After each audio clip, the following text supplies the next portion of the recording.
بسم اللہ الرحمن الرحیم۔ السلام علیکم 7th کلاس۔ آج ہم لوگ پڑھیں گے غزوہ تبوک کے بارے میں۔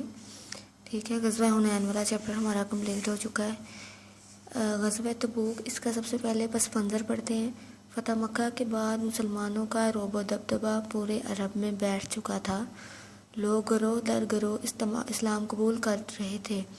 ارد گرد کی ریاستیں جن کے فرما رواؤں کو نبی اکرم صلی اللہ علیہ وسلم پہلے ہی خطوط لکھ کر اسلام کی دعوت دے چکے تھے۔ ریاستیں یعنی کہ علاقے، ریاست، اور فرما رواں یعنی ان پر حکومت کرنے والے۔ ٹھیک ہے، اور مسلمانوں کی اس بڑھتی ہوئی طاقت سے خوف زدہ تھے، یعنی کہ جو فرما روا تھے، علاقوں ریاستوں کے حکمران تھے، وہ مسلمانوں کی بڑھتی ہوئی طاقت سے، یعنی کہ زیادہ سے زیادہ لوگ مسلمان ہو رہے تھے، اس سے وہ خوف زدہ تھے۔ روم کا حکمران، روم کا جو حکمران تھا ہرقل اس کا نام تھا، ان میں سر فہرست تھا۔ اس نے 40,000 کا لشکر تیار کیا۔ ہاں جی، روم کے حکمران ہرقل نے 40,000 کا لشکر تیار کیا، یعنی کہ جنگ کے لیے اپنے لوگوں کو 40,000 فوج تیار اس نے کی۔ جب حضور اکرم صلی اللہ علیہ وآلہ وسلم کو یہ اطلاع ملی کہ رومی فوجیں یعنی روم کی جو فوجیں ہیں وہ مسلمانوں پر حملہ آور ہونے کے لیے شام کی سرحد پر جمع ہونا شروع ہو رہی ہیں، تو آپ صلی اللہ علیہ وآلہ وسلم نے صحابہ کرام رضی اللہ تعالیٰ عنہم کو جہاد کی تیاری کا حکم دیا۔ جہاد کی تیاری اور روانگی۔ مسلمانوں کے لیے قحط سالی کی وجہ سے، یعنی بارش نہیں تھی اس وقت ہو رہی اور زمین خشک پڑ گئی تھی، اناج نہیں تھا، قحط سالی کی وجہ سے یہ مالی تنگ دستی کا زمانہ تھا، یعنی لوگوں کے پاس اتنا مال اسباب نہیں تھا مسلمانوں کے پاس، کیونکہ کوئی اتنی فصل وغیرہ نہیں ہو رہی تھی، تو اس وجہ سے یہ مالی یعنی کہ مالی تنگ دستی کا، روپے پیسے کی کمی تھی، وہ زمانہ تھا۔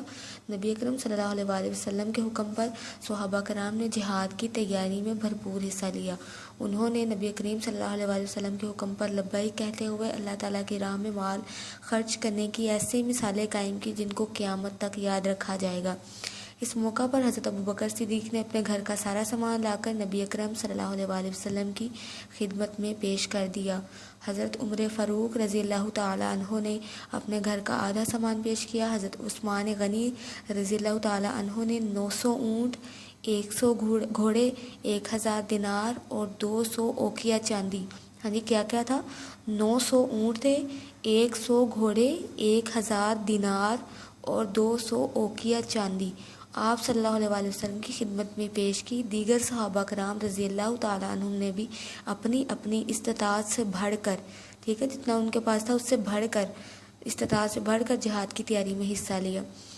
بعض صحابہ کرام رضی اللہ تعالیٰ عنہم اس قدر بے سر و سامان تھے، یعنی اس قدر ان کے پاس وہ غریب تھے، مطلب ان کے پاس مال نہیں تھا کہ وہ جہاد کی تیاری میں حصہ نہ لے سکے۔ انہوں نے اپنی جانیں، ان کے اپنی جو جانیں تھیں، انہوں نے بارگاہ رسالت میں پیش کرتے ہوئے عرض کی کہ انہیں بھی جہاد فی سبیل اللہ میں ساتھ لے جایا جائے، لیکن آپ صلی اللہ علیہ وآلہ وسلم نے سواریوں کی کمی کی وجہ سے، ٹھیک ہے، گھوڑوں وغیرہ کی کمی کی وجہ سے، سواریوں کی کمی کی وجہ سے انہیں مدینہ منورہ میں ہی ٹھہرنے کا حکم دیا۔ یعنی کہ جو لوگ اپنی جانیں قربان کر رہے تھے، کہا تھا کہ ہمیں بھی ساتھ لے جائیں، ہم نے بھی جو ہے وہ لڑنا ہے، تو ان کو سواریوں کی کمی کی وجہ سے جو ہے مدینہ منورہ میں ہی ٹھہرنے کا حکم دیا۔ خلوص جذبات اور جہاد پر ساتھ نہ جا سکنے کی حسرت میں ان کی آنکھوں سے آنسو نکل پڑے، یعنی کہ ان کی آنکھوں سے آنسو آ گئے کہ اگر ہمارے پاس مال اسباب نہیں ہے، یا ان کا خلوص تھی، ان کی خواہش تھی کہ ہم بھی ساتھ جائیں اور جو ہے وہ اسلام کے لیے لڑیں، اسلام کی راہ میں جو ہے اپنی جانیں قربان کریں، تو اس حسرت میں، اس خواہش میں ان کی آنکھوں سے آنسو نکل پڑے کہ ہم نہیں جا سکتے۔ تو اللہ تعالیٰ کا ارشاد ہے، سورۃ توبہ کی آیت ہے، وَأَعْيُنُهُمْ تَفِيضُ مِنَ الدَّمْعِ حَزَنًا أَلَّا يَجِدُوا مَا يُنْفِقُونَ۔